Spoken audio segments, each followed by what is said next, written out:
Labą dieną, brangiosios moterys. Na štai atėjo ir vasaris toks šaltas ir baltas, nors iš kitos pusės vasaris daugumai žmonių asocijuojasi su kuo? Ogi su meile, su Valentino diena. Ir šiandienos mūsų tema bus apie meilę. O kasgi yra ta meilė? Ir daugumai meilė ir ypač vasario mėnuo asocijuojasi su Valentino diena.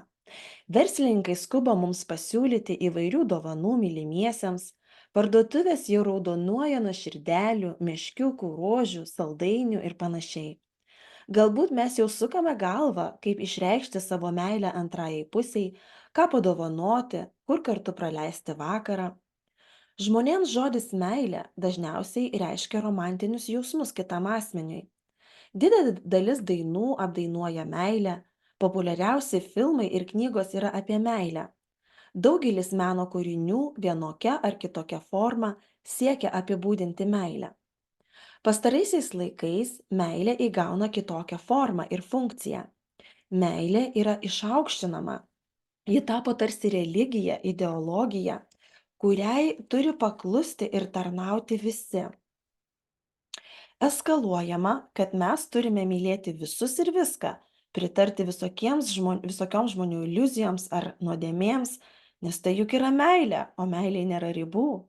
Ji tapo tarsi Trojos arklys, kuriame slepiasi įvairios ideologijos, kurios prieštarauja Dievo žodžiai. Ir šiandieną, būdamas krikščioniu, laikydamasis Dievo žodžio tiesos, tu gali patirti persekiojimą dėl savo įsitikinimų. Jei tu nesutinki mylėti visus ir viską, tada tau prikaišiojama, kad esi blogas krikščionis. Tau primenama, kad Dievas gi yra meilė. Jėzus gi mylėjo visus, net nusidėjėlius. Tau išklijuojama etiketė. Esi nemylintis, netolerantiškas žmogus. Dažnai cituojamos Biblijos eilutės. Neteisk, kad nebūtum teisiamas. Šie teiginiai yra teisingi, jie yra iš Biblijos. Taip, Dievas yra meilė. Taip, Jėzus mylėjo visus, netgi nusidėjėlius. Taip, Pauliaus laiškuose tikintieji yra raginami neteisti kitų. Bet ar tiesa, kad mes turime mylėti visus žmones ir pritarti visokiems jų poelgiams? Ar tikintieji nebegali teisti kitų ar pareikšti kritikos ar savo nuomonės, netgi jei ji prieštarauja kitų nuomoniai? Kasgi yra ta tikroji meilė? Ar meilė turi ribas? Taip, tiesa, Dievas yra meilė. Meilė yra apibūdinama atsižvelgiant į Dievo charakterį. Bet meilė yra tik viena iš Dievo savybių. Dievas taip pat yra šventas, tai reiškia, kad jame nėra nuodėmės ar blogio. Dievas yra teisingas, todėl jis apibrėžia, kas yra teisinga ir kas ne. Jis turi įvykdyti teisingumą ir nubausti už blogus darbus. Jeigu mes išsirenkame tik vieną iš Dievo savybių, ją išaukštiname ir ignoruodami visas kitas, mes sukūrėme neteisingą Dievo paveikslą. Tai jau nebe tikrasis Dievas, o kažkokia jo karikatūra. Jis toks Dievas, kuris pritarė viskam ir visiems žmonių poelgiams ir visiems meilės apibrėžimams. Ir toks Dievas, kuris priima meilę be ribų, jis gal labiau panašus į Kupidoną, bet ne į biblijinį Dievą. Ir toks Dievas yra tarsi stabas, kuriam lenkiasi visi ir kurį garbina daugelis. Ir Dievas taip, jis yra meilė, bet šiandieninėje kultūroje meilė yra Dievas. Meilė yra tarsi religija. Naudojami pozityvūs žodžiai, lozungai. Pavyzdžiui, meilė laimi, švęskime meilę. Meilė juk yra meilė. Dalinkimės meilę, o ne apykantą. Meilė, laisvė, tolerancija, pagarba ir laisvė. Štai tokie šūkiai girdimi šiandieną. O kasgi tuo norima pasakyti, apie kokią meilę čia kalbame? Ogi tuo norima pasakyti, kad meilėje nėra ribų. Dažniausiai tai kalbama apie seksualinių norų patenkinimą, apie fizinę meilę. Šioje perspektyvoje nekalbama apie pasiaukojančią meilę kitam žmogui apie meilę artimui ar netgi priešui. Nekalbame apie tokią meilę, kurią apibūdina Jėzus. Pasaulio meilė nėra pilna, ji keičiasi, papučiant skirtingiems kultūros ar madų vėjams. O Dievo meilė yra tobula ir nesikeičianti, nes Dievas yra tobulas ir nesikeičiantis. Jo meilės apibrėžimas nesikeičia, keičiantis laikui. Taigi šiandieną mes pažvelgsime į Dievo žodį, nes jis mums yra autoritetas. Ne žmonių nuomonė, ne jausmai, vyraujančios mados ar tradicijos, o Dievo nuomonė mums turi būti svarbiausia. Mes turime bijoti sužeisti Dievo jausmus, o ne žmonių jausmus ar vyraujančias tradicijas. Paulius laiške Romiečiams 12 skyriuje 2 eilutėje mus ragina: ir neprisitaikykite prie šio pasaulio, bet pasikeiskite, atnaujindami savo protą, kad galėtumėte ištirti, kas yra gera, priimtina ir tobula Dievo valia. Mes raginami neprisitaikyti prie šio pasaulio mąstymo. Prisitaikyti yra lengviausia, nes tam nereikia jokių pastangų. Plaukti pasroviui nėra sudėtinga. Tave tiesiog neša. O Dievas mus ragina atnaujinti savo protą, pasikeisti. Mes turime taikytis ne prie pasaulio ir jo mąstymo, o prie Dievo mąstymo. Lygiai taip pat ir apie meilę. Mes turime taikytis prie Dievo meilės apibrėžimo, o ne prie pasaulio. Mes turime ištirti, kas patinka Dievui ir gyventi Dievui patinkantį gyvenimą. Galbūt mūsų krikščioniški standartai pastoja kažkam kelią, griauna jų taip vadinamą laimę, bet mes turime tvirtai stovėti tiesoje, nes praeis pasaulis su jo geismais, o Dievo žodis pasiliks, Dievo tiesa pasiliks. Žmonės ieško laimės, o ne tiesos. Jei kažkas daro juos laimingus, jie tai vadina tiesa. Čia ir kyla labai klaidingi, žlugdantis meilės apibrėžimai. Pasaulis neieško Dievo ir nesiekia jo valios. Pirmame Jono laiške, 2 skyriuje, 15-16 eilutėse parašyta: nemylėkite pasaulio nei to, kas yra pasaulyje. Jei kas myli pasaulį, nėra jame tėvo meilės, nes visa, kas pasaulyje, tai kūno geismas, akių geismas ir gyvenimo išdidumas, o tai nėra iš tėvo, bet iš pasaulio. Praeina pasaulis ir jo geismai, kas vykdo Dievo valią, tas išlieka per amžius. Ir iš tiesų, jei panagrinėtume, pamatytume, kad viskas, kas dabar vadinama meilė, iš tiesų yra kūno geismai, akių geismai ir išdidumas. Pasaulis meilę vadina visai kitokius dalykus nei Dievas. Meilė susiaurinama iki romantinių ar seksualinių santykių. Tokiu atveju daugelis žmonių lieka už tokios meilės ribų. Pavyzdžiui, vieniši žmonės, kurių širdis buvo išduotos, sudaužytos, neturėdami antrosios pusės ir nepatirdami romantinių santykių, žmonės jaučiasi nemylimi, jie tampa labai nelaimingi. Jie pradeda nebematyti kitokių meilės formų ir kitų žmonių jiems rodomos meilės. Pavyzdžiui, jie nebemato, kad juos myli tėvai, draugai ar vaikai. Jiems gyvenimas tampa beprasmis. Negalėdami būti su žmogumi, kuriam jaučiami romantiniai jausmai, jie netenka gyvenimo prasmės ir dėja kartais net pasitraukia iš gyvenimo. Toks susiaurintas meilės apibrėžimas kartais dėja net išaukštinamas. Pavyzdžiui, klasika vadinamame literatūros kūrinyje Romeo ir Džiuljeta, kuri pasibaigė savižudybėmis. Žmonės, kurie santuokoje nepatiria ar negauna to, ko tikėjosi, pradeda žūtbūtinės tos romantinės meilės paieškas. Jos siekiama nepaisant santuokinių įsipareigojimų. Taigi aš jį myliu, nesvarbu, kad jis yra kitos moters vyras. Jie jau nebemyli vienas kito.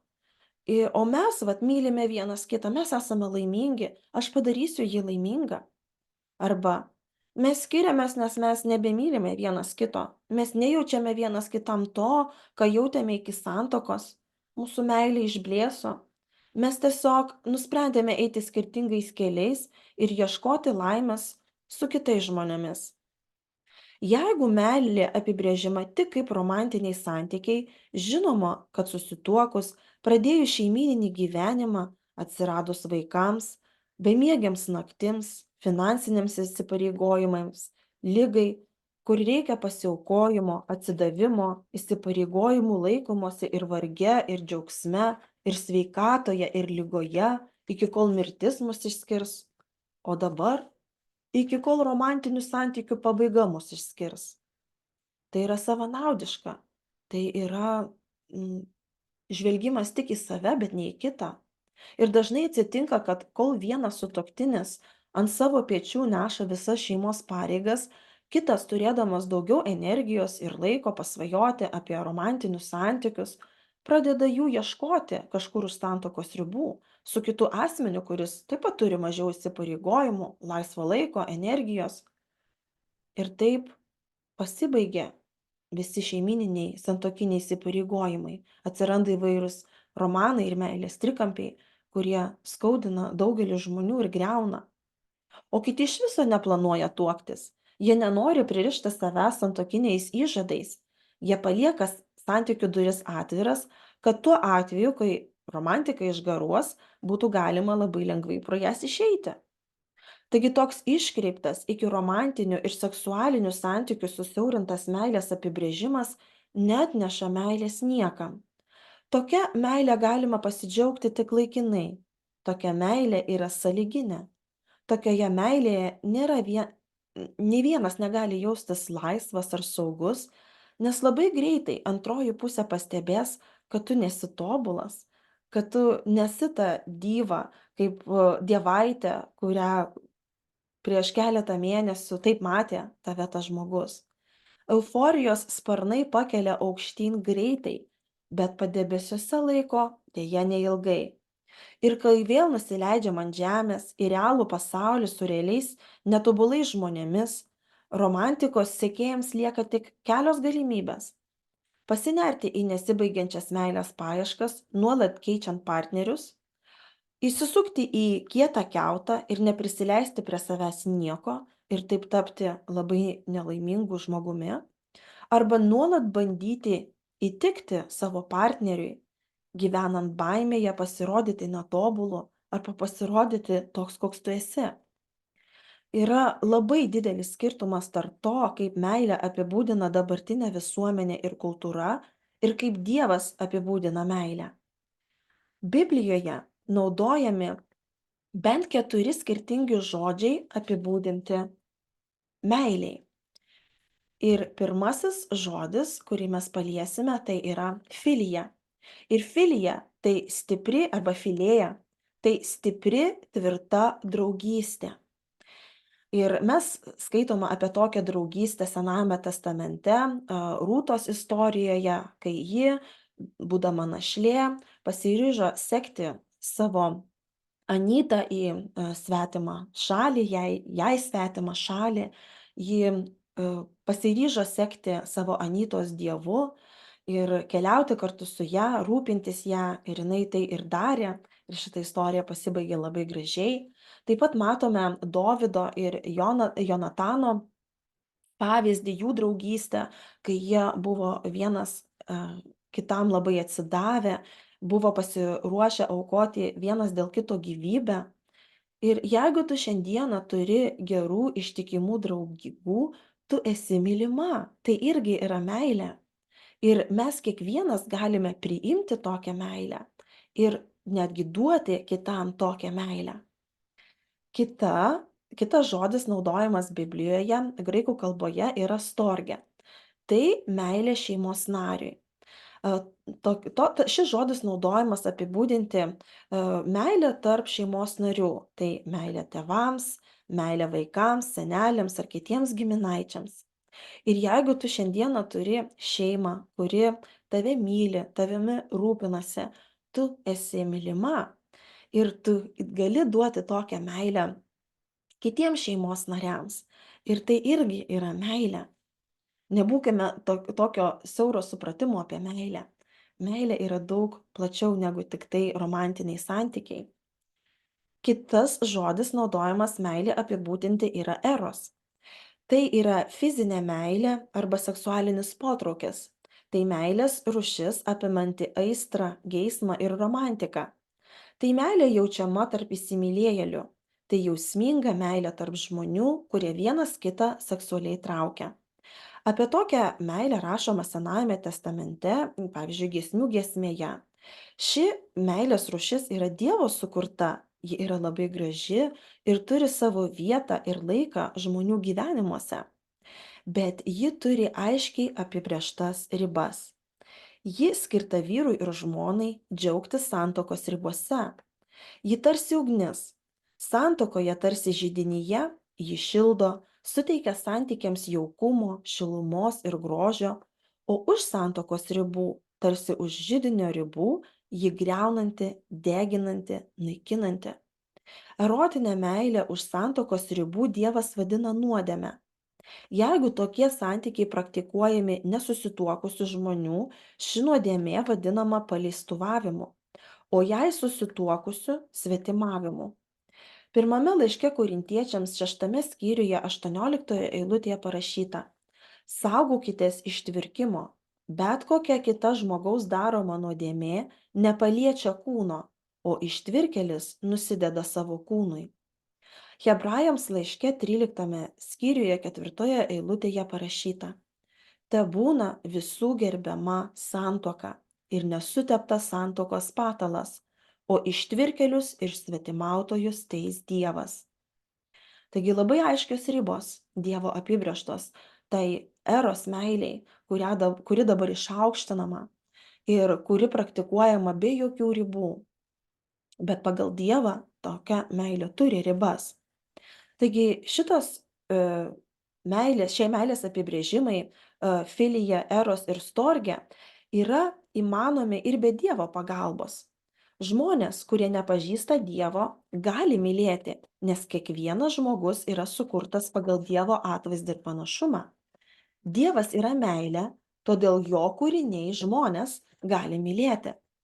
Tačiau mes gyvename nuodėmės pažeistame pasaulyje, nuodėmės paliestuose kūnuose, todėl nuodėmė paliečia ir mūsų santykius. Mūsų meilė yra ribota, dažnai net savanaudiška. Ji priklauso nuo kito žmogaus poelgio, atgalinio ryšio, aplinkybių ir panašiai. Draugai pykstasi, vaikai sukyla prieš tėvus, tėvai palieka vaikus, įsimylėjėliai išduoda vienas kitą. Be Dievo pagalbos, be to meilės šaltinio, be meilės kūrėjo, be dvasinio mūsų atgimimo, be mūsų širdies pakeitimo, meilė yra netobula ir nepilna. Taigi Biblijoje yra minima dar viena meilės rūšis ir jai apibūdinti naudojamas graikų kalbos žodis agapė. Agapė tai besąlyginė, pasiaukojanti meilė, kuri nesikeičia pasikeitus aplinkybėms. Tai duodanti meilė, kuri neieško savo naudos, nereikalauja atlygio.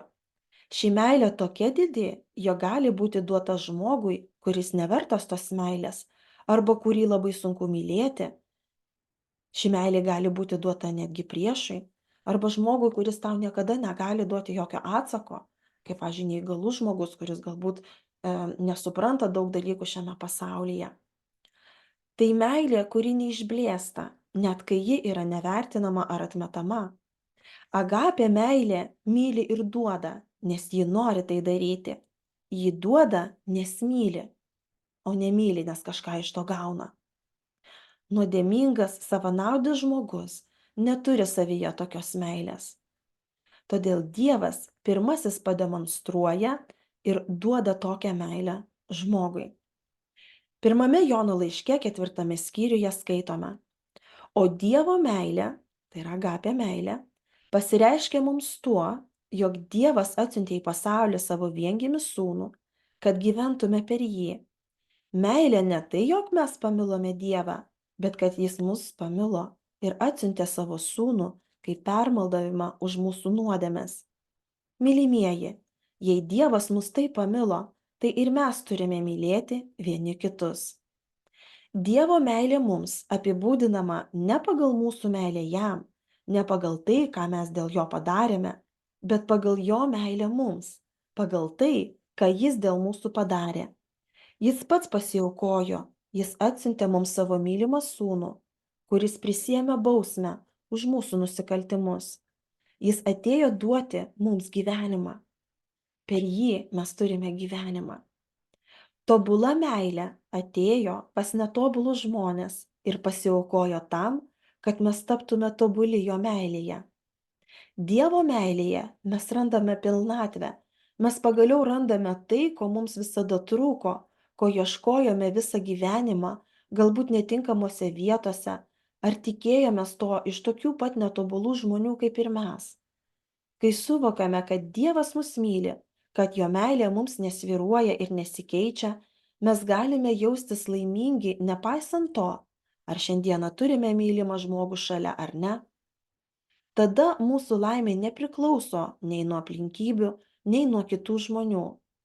Tik Dieve ir per jį mes galime tobulai mylėti ar pasijusti tobulai mylimi. Jo meilė mums inicijuoja mūsų meilę jam. Jis žengia pirmą žingsnį ieškodamas ir siekdamas mūsų, o mes, atsakydami į Dievo meilę mums, galime mylėti ir Dievą, ir kitą žmogų. Tame pačiame laiške rašoma: mylimieji, mylėkime vieni kitus, nes meilė yra iš Dievo. Kiekvienas, kuris myli, tai yra ta agapė meilė, yra gimęs iš Dievo ir pažįsta Dievą. Kas nemyli, tas nepažino Dievo, nes Dievas yra meilė. Kai suprantame, kad Dievas mus myli, mes pagaliau atrandame save, savo identitetą, mes pagaliau jaučiame pilnatvę. Mes suvokiame, kad esame Dievo vaikai. Dievas yra meilė ir kiekvienas, kuris yra Dievo vaikas, myli, nes jo tėvas myli, jo tėvas yra meilė. Kiekvienas, kuris myli, yra gimęs iš Dievo ir pažįsta Dievą. Tik pažinę Dievo agapę meilę, tik pasisėmę tos meilės Dieve, mes galime ją dalintis su kitais, tą nesavanaudišką, pasiaukojančią meilę, kuri apibūdinama pirmame laiške Korintiečiams 13 skyriuje. Va čia yra agapė, tikrosios meilės apibrėžimas, kurį mums apibrėžė Dievas.